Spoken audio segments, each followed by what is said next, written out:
Next News. Breaking news.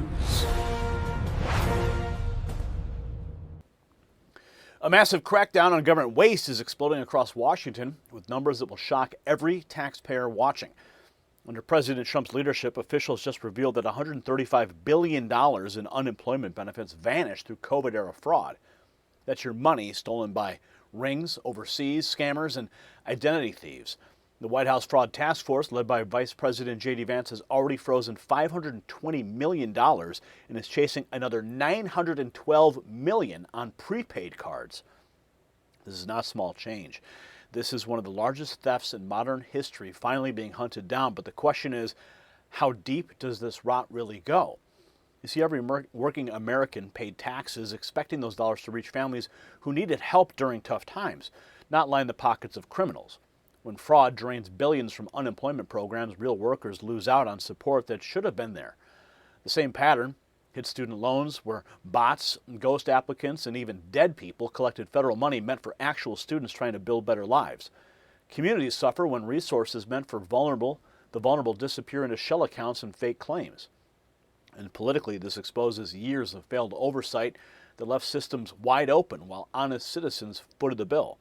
The Trump administration is now reversing that damage with real enforcement, proving that protecting taxpayer dollars strengthens every legitimate program across the board. This is about restoring trust that government can finally do its job without letting the thieves win. And while the fight to protect your hard-earned dollars intensifies, many Americans are turning to hard assets for real security. And here's what your financial advisor will not tell you. By the time the news tells you to buy gold, it's too late. You're waiting, I get it, everybody's waiting to see if the ceasefire holds, waiting to see if the Strait of Hormuz reopens, waiting to see what happens next, but gold's not waiting for you. It moves on fear, on instability, and on the unknown, and it moves faster than you can react. So while you're watching government waste and fraud expose just how broken the system became, the rest of the world is planning for what comes next. You can't afford to sit on the sidelines when inflation and waste threaten your savings. Noble Gold Investments helps everyday Americans move into physical gold and silver with ease. Visit nextnewsgold.com. It's linked below to get started before the next wave of uncertainty hits. And that kind of forward thinking pairs perfectly with the fraud that we are seeing today. And just when the scale of the theft looked bad enough, Education Secretary Linda McMahon dropping another bombshell about how federal student aid programs were being gamed by bots and dead recipients. The Trump team moved fast to install real-time identity checks that already saved over $1 billion last year alone. And this shows the problem wasn't isolated, but baked into multiple agencies left vulnerable for years. Here's the acting Secretary Keith Sonderling with a fraud update. Under the leadership of VP and alongside U.S. Labor on the White House Fraud Task Force, we're hunting down fraudsters and recovering taxpayer dollars. $135 billion in unemployment benefits stolen through COVID-era fraud, and also freezing $520 million tied to fraudulent activity, and they're now tracking another $912 million sitting on prepaid debit cards. Here's the video that they just released. During the pandemic, what started as emergency relief for hard-working Americans became one of the largest taxpayer dollar frauds in modern history. $888 billion in unemployment benefits were paid during that time, but guess what? It's estimated as much as $135 billion of that may have been stolen through fraud.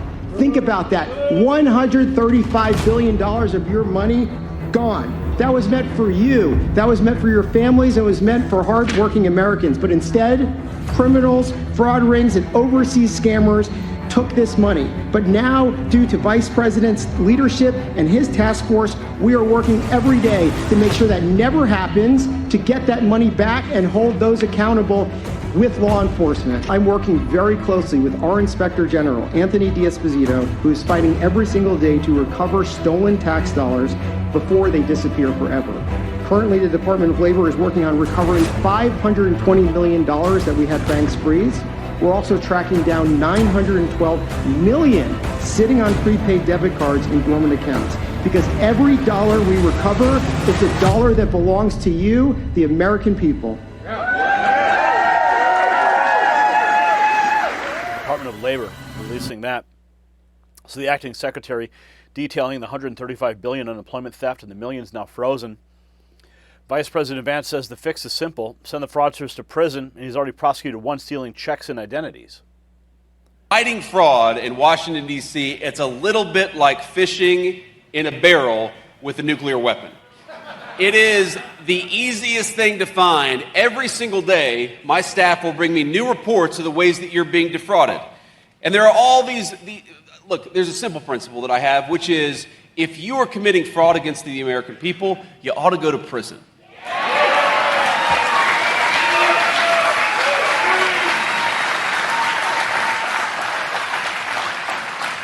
If you are a public official and you're not fighting against fraud, you ought to have your money taken away, because you should not be able to steal from all of you and give it to fraudsters.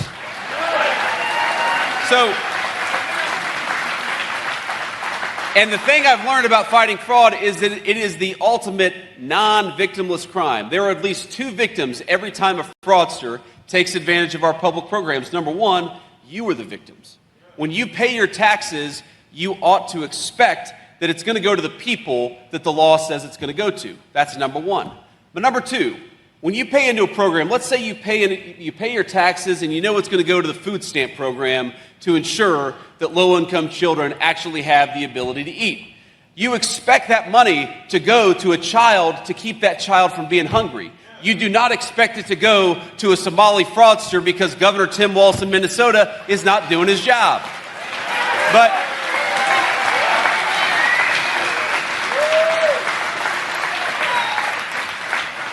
here's the thing, every single day we are finding fraudsters all over this country who are getting rich off of your generosity and are taking food from the mouths of poor children. And that is what must stop, and that is what we're stopping with the Fraud Task Force. Just last week, we actually prosecuted a fraudster who was stealing people's check information, stealing their identity, and writing bad checks. And that person was from Detroit. You know where we prosecuted him? Right here in the Western District of Missouri. And that person's going to prison.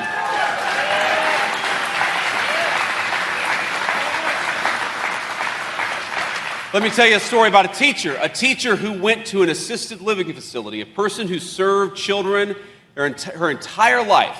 She goes into an assisted living facility, and a fraudster manages to get a court to appoint him as her power of attorney.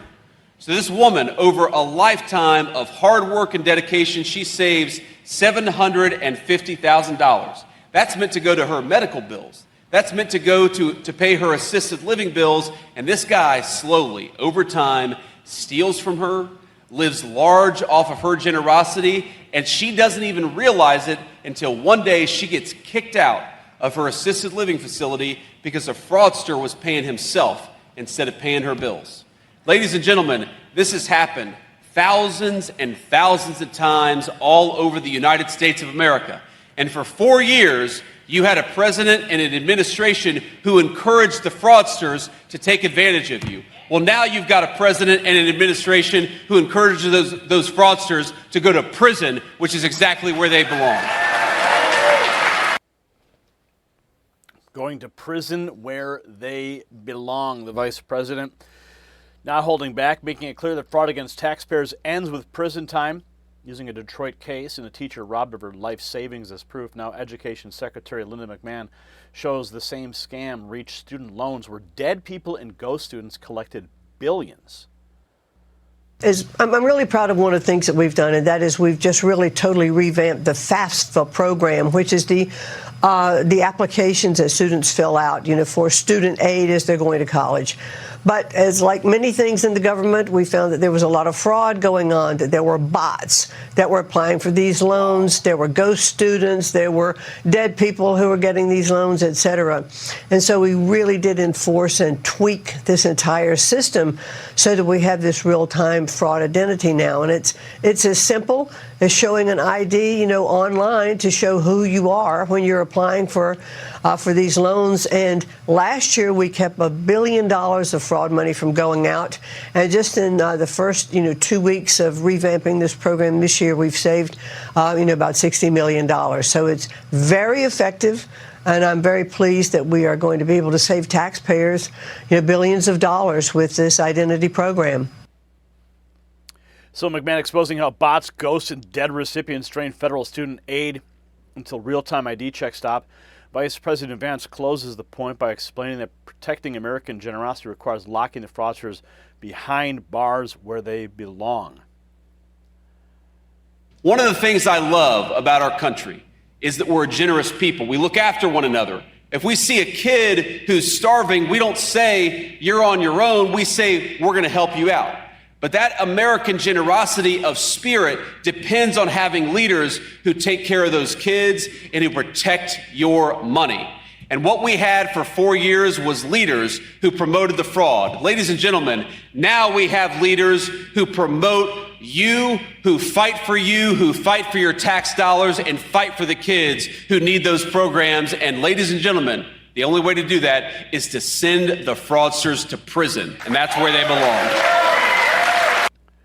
So Vance laying it out, busting a $135 billion unemployment fraud scam. So the truth the establishment tried to hide is that America's public systems were left wide open to looting on a massive scale while oversight collapsed. President Trump's team is now treating fraud as a crime that demands prison time, not a cost of doing business. And Vice President Vance put it bluntly when he said, you steal from the American people, you belong behind bars. It's not about ending help for those who need it. It's about ending the exploitation that destroys trust and starves real families. And once voters see dead people, ghost students, and billions vanishing, they demand real accountability, and that's exactly what this administration is delivering. The bottom line is simple. The Trump administration is delivering results by hunting down fraud and sending a clear message that thieves will face consequences. That strengthens every program meant for honest Americans and restores confidence that your tax dollars finally have real guardians in charge. So share this report with everybody you know who's tired of watching waste, and drop a comment below and tell me if you agree that fraudsters belong in prison. And for updates that cut straight through the noise, make sure you text that secret number on the screen. Text the words raw feed to 844-840-4963 to get direct messages from me to your phone. And check out the Next News merch shelf below this video for the latest America 250 gear.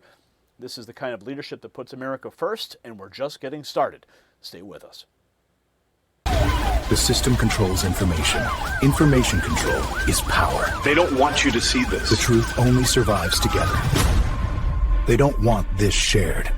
Share this now. You know out.